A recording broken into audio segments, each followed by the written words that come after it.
ลโหลทุกคน ตอนนี้เข้าวัดกันได้อยู่ที่ที่ไปบอกไหวไม่สร้างก่อนที่เขาจะเดินทางไปคอนประเพ่งนะครับไปที่ดอนเดชแม่ตอนนี้เข้ามาแวะซื้อปีกซีเพื่อกินน้ำทางเนาะซึ่งมองนี่ก็จะเป็นจุดที่ว่าส่วนใหญ่เขาจะมาแวะซื้อก่อนที่จะไปพูดหมออยู่นี้เข้าคล้ายอย่างหนึ่งแบบเป็นสิเขากับคล้ายยุนเอกลักษณ์อยู่ในนอกสิมีซีนแหงเจปลาแดกตำหมักทัวตอนเช้ากับมาแวะกินอยู่นี่นี่ว่าตอนแรกแล้วจากที่ว่าท่องเที่ยวแล้วเขากับมาแวะซื้อแล้วก็เป็นของฝากของตอนกลับไปตอนนี้ปิงซีนเท่าไหร่แล้วเนาะเขาจะเดินทางไปที่คอนประเพ่งเขา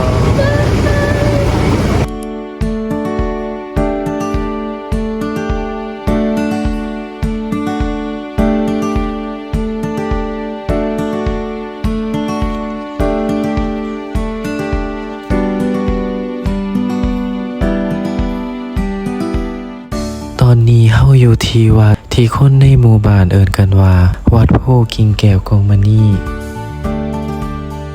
เป็นวัดที่ตั้งอยู่บ้านหาดไส้คูดเมืองโค้งแขวงจำปาสักเป็นวัดที่มีการบูรณาเรื่อยๆจากวัดที่มีแต่พระใหญ่องค์เดียวจนกลายมาเป็นวัดที่คนให้การเคารพและสักการะบูชาจนถึงทุกมื้อนี้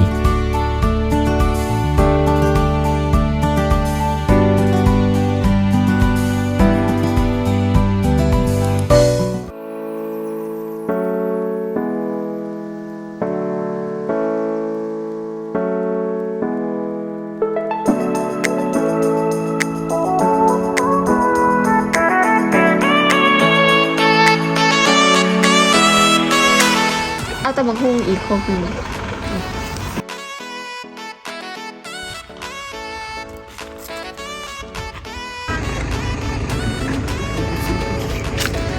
ใช่ 50อันหนึงเลยทุกอันเลยบอก ทุกอันซ้ำกันหรอ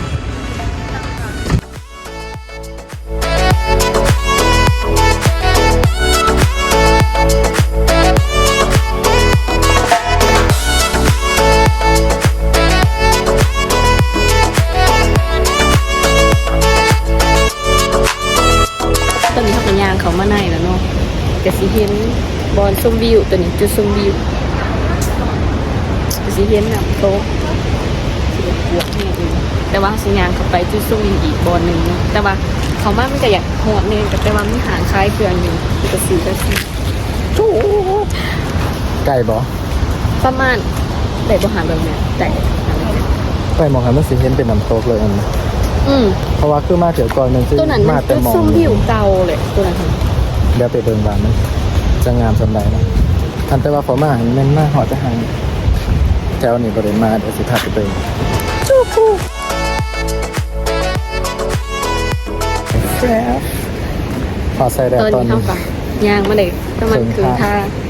มันจะมีครัวเนาะกำลังขางครัว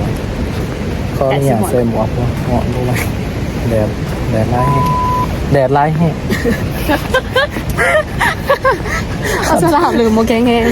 เอาตัวหวานเลยแดดแห้ง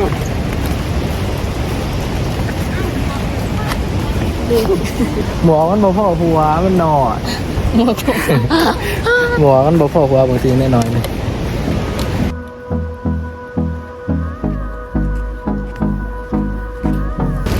ตอนนี้เขาหอจะได้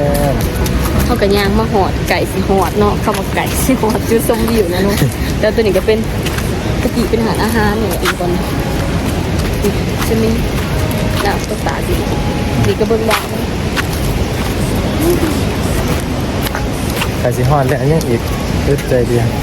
โค่นหอดแล้วว้าวรู้สึกยิ่งเย็นกว่าบอกงามว่ะเนาะ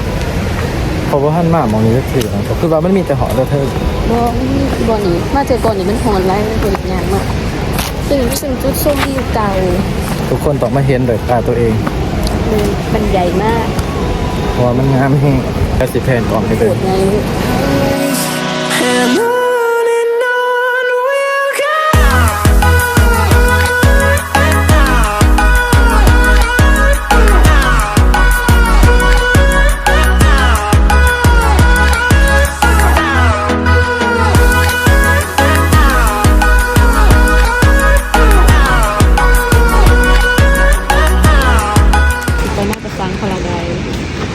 ไปพาไปเบิ่งเนาะว่าโรงแรมนี่มันมีอีหยังดีแน่เพราะว่าโทรถามโรงแรมที่ว่าอยู่ปันคอนกับตอนเดียวแล้วเนาะมันบ่มีที่พักให้เฮาถ้าว่าไผมีแผนที่สิมาหลินเนาะก็ให้จองไว้ล่วงหน้าเพราะว่ามันค่อนข้างที่สิมีแขกหลายแล้วมันก็เต็มไว้ย้ำเนาะอย่าลืมจองไว้ล่วงหน้าเดี๋ยวบ่มีบ่อนนอน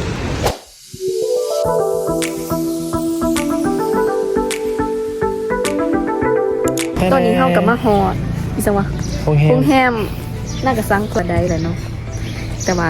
เดี๋ยวสิพาไปเบิ่งว่าของภาคเป็นแบบใดแต่ตอนนี้เฮาก็มาสิเข้าไปเช็คอินเนาะแต่ต้องจองมาก่อนนะจองมาก่อนอย่าวอล์กอินมาเด็ดขาด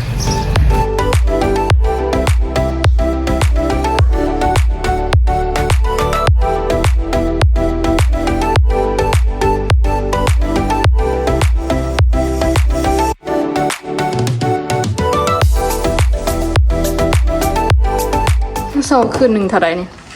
300,000เนาะอยู่เบื้องหน้ากระซังแต่ว่าอยู่ลุมค่ะมันมีของอยู่ลุมเบื้องลุมมันเป็นตึกเดียวค่ะมันประมาณ150,000แต่ว่ามันเป็นของ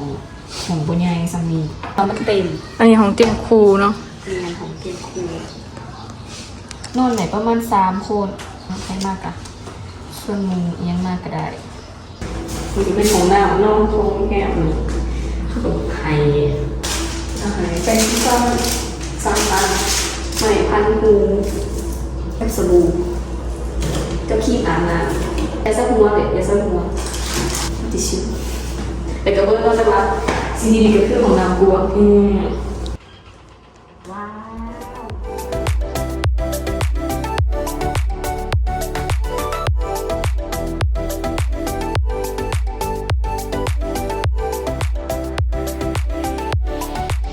ตอนนี้กำลังสิไปใส่ต่อ คุณแม่กำลังสิไปเปลี่ยนเครื่องมาหลินน้ำแล้วถ้าไปกินอาหารลาวจีทุกคนต้องอยากเข้าแน่นอน ก็คือบุฟเฟ่ต์ง่าย นี่ไปกันเลย หลับแบบว่าหลับ ไปหาว่ามันมีเสน่ห์ไป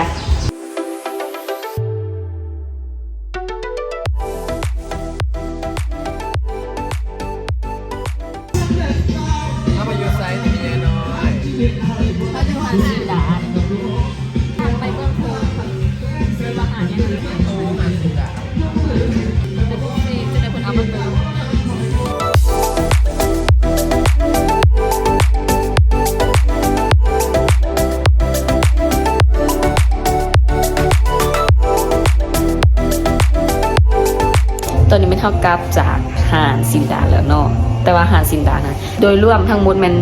415,000เนาะแต่ว่าหัวคนหนึ่งมัน75,000ถ้าใครอยากไปกับไปได้เนาะแสบเนี่ยอีวิน อยากแนะนำให้ไปเนาะมันก็ไกลจากนี้ประมาณ10กิโลได้ถ้ารวมชีว่าเขาไปในน้ำมันอยู่ทางไปเมืองโค้งเนาะจะหอดครัวสีขาวทางขามเมืองโค้งก่อนสิหอดนั้น